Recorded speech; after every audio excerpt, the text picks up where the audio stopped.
ভোরের কুয়াশা জানান দিচ্ছে দোরগোড়ায় শীত।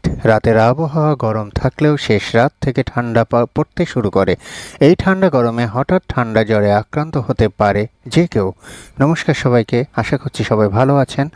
আজকের ভিডিওটা হলো ঋতু বদলে ঠান্ডা জ্বর হলে কি করা উচিত বা কি করবেন, সেক্ষেত্রে বয়স্কদের জন্য এবং শিশুদের জন্য দুই ক্ষেত্রেই এখানে আলোচিত হবে।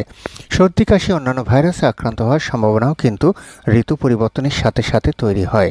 তার আগে থেকেই একটু বেশি সতর্ক হতে হবে। তাই ঋতু বদলের এই সময়টাতে সর্দি কাশি দূরে রাখতে যা করবেন তা জেনে নিন।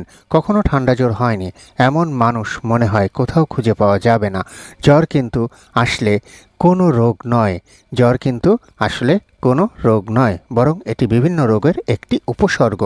কারো শরীরের তাপমাত্রা 37 ডিগ্রি সেন্টিগ্রেডের উপরে গেলে তখন সেটাকে জ্বর বলা হয়। ডেঙ্গু হোক বা করোনা সংক্রমণ, বেশিরভাগ ঠান্ডা জ্বরই কিন্তু ভাইরাসজনিত।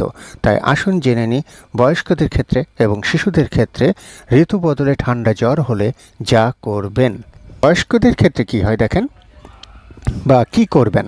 জ্বর হওয়ার প্রথম 3 দিন শুধু সঠিক পরিমাণে প্যারাসিটামল জাতীয় ওষুধ খান। জ্বর কমানোর জন্য প্যারাসিটামলের পরিবর্তে চিকিৎসকের পরামর্শ ছাড়া অন্য কোনো রকম ব্যথানাশক ওষুধ যেমন অ্যাসপিরিন বা আইবুপ্রোফেন বা কোনো ধরনের অ্যান্টিবায়োটিক্সও সেবন করবেন না। শুরু থেকেই শরীরে যেন তরলের যোগানটা ঠিক থাকে, সেজন্যই পর্যাপ্ত পানি বা তরল জাতীয় খাবার গ্রহণ করুন। মুখের রুচি বাড়াতে টক জাতীয় ফল খেতে পারেন, তবে ঠান্ডা জাতীয় খাবার যেমন আইসক্রিম, ফ্রিজের পানি, কোল্ড ড্রিঙ্কস ইত্যাদি একেবারেই ব্যবহার করবেন না বা পরিহার করতে হবে। জ্বরের লক্ষণ দেখা দিলে পূর্ণ বিশ্রাম গ্রহণ করুন। যারা ডায়াবেটিক্স, হৃৎপিণ্ড বা হার্ট, লিভার বা যকৃত বা বৃক্ক অসুখ কিংবা অন্য জটিল অসুখে ভুগছেন অথবা আগে কখনো ডেঙ্গু হয়েছে, তারা খুবই সতর্ক থাকুন। এসির ব্যবহার কমিয়ে দেওয়ার চেষ্টা করুন। অনেক সময় এসি থেকে ফ্লু বা নিউমোনিয়া সংক্রমণও কিন্তু হতে পারে। জ্বরের সাথে বমি, পেট ব্যথা, শ্বাসকষ্ট, কোনো অংশ থেকে রক্তপাত হচ্ছে কিনা ইত্যাদি খেয়াল রাখুন। এরকম হলে দেরি না করে অবশ্যই চিকিৎসকের পরামর্শ নিন অ্যাজ আর্লি অ্যাজ পসিবল, মানে যত দ্রুত সম্ভব। জ্বর এলে বারবার মাথায় জলপট্টি দিন এবং পরিষ্কার কাপড় পানিতে ভিজিয়ে পুরা শরীর স্পঞ্জ করে মুছে ফেলুন। অনেক ক্ষেত্রেই পুরা শরীর ভেজা নরম কাপড় বা তোয়ালে দিয়ে একটানা কয়েকবার আলতো করে মুছে দিলে শরীরের টেম্পারেচার কমে যায় এবং আক্রান্ত রোগী ভালো বোধ করেন। এ কাজে স্বাভাবিক তাপমাত্রায় পানি ব্যবহার করতে হবে। খুব বেশি ঠান্ডা পানি ব্যবহার করা কিন্তু আবার ঠিক হবে না। জ্বরের সাথে সর্দি কাশি থাকলে অ্যান্টিহিস্টামিন জাতীয় ট্যাবলেট সেবন করতে পারেন 5 থেকে 7 দিন। ঘরোয়া টোটকা হিসেবে আদা বা কয়েকটি কালোজিরার দানা দিয়ে ঈষদুষ্ণ গরম লাল চা কিংবা তুলসী, কালমেঘ বা শিউলি পাতার রস হালকা মধু মিশিয়ে পান করতে পারেন। জ্বর আক্রান্ত হলে কিছু ব্যাপারে অবশ্যই সচেতন হতে হবে। জ্বর হলে অন্যদের সঙ্গে, বিশেষ করে শিশুদের সঙ্গে মেলামেশায় সাবধানতা অবলম্বন করতে হবে। নাম্বার 1। নাম্বার 2, হাঁচি দেওয়ার সময় বা সর্দি মুছতে হলে রুমাল বা টিস্যু পেপার ব্যবহার করতে হবে এবং অবশ্যই ব্যবহৃত সেই রুমাল বা টিস্যু পেপার যেন অন্য কেউ আর ব্যবহার না করে সেদিকে অবশ্যই খেয়াল রাখতে হবে। যেখানে সেখানে কফ, থুতু বা নাকের শ্লেষ্মা এগুলো একদম ফেলা যাবে না, এতে অন্যরাও আক্রান্ত হতে পারে। স্বাস্থ্যকর খোলামেলা শুষ্ক পরিবেশে যেখানে আলো বাতাস বেশি আসে এমন কক্ষে থাকতে হবে জ্বরের সময়।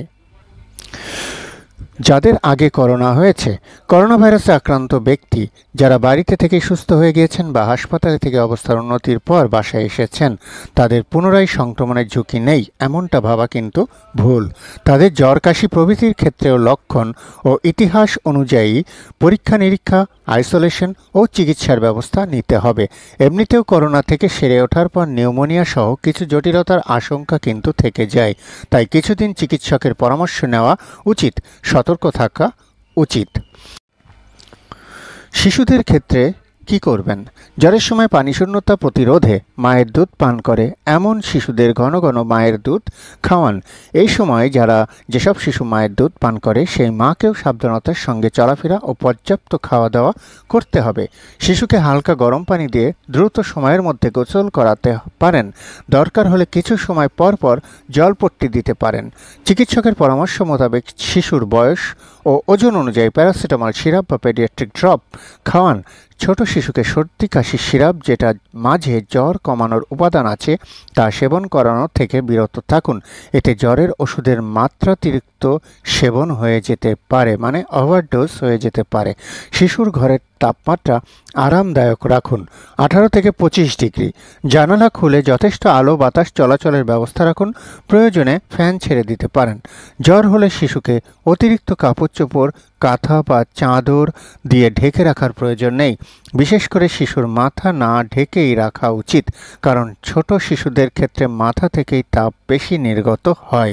এটা জানেন কিনা জানি না। ঠান্ডা জ্বরের সময় খেলাধুলা বা অত্যাধিক পরিশ্রম পরিহার করতে হবে।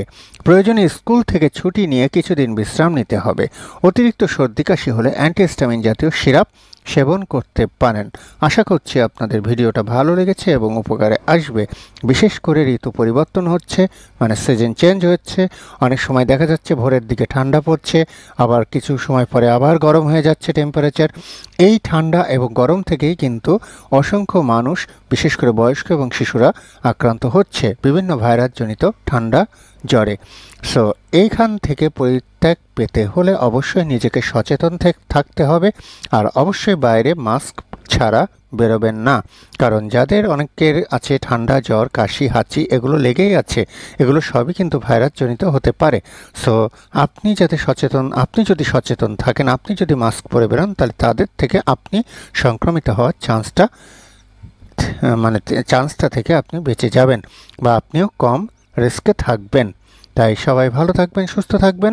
আশা করছি ভিডিওটা শেয়ার করবেন, আর শেয়ার করে অবশ্যই সবাইকে ইনফরমেশনটা পেতে সহযোগিতা করবেন। সবার জন্য শুভকামনা রইল। নেক্সটে আবার একটা ভিডিও নিয়ে হাজির হয়ে যাব। সেই পর্যন্ত সবাই সুস্থ থাকুন, ভালো থাকুন। আজকের মতো বাই।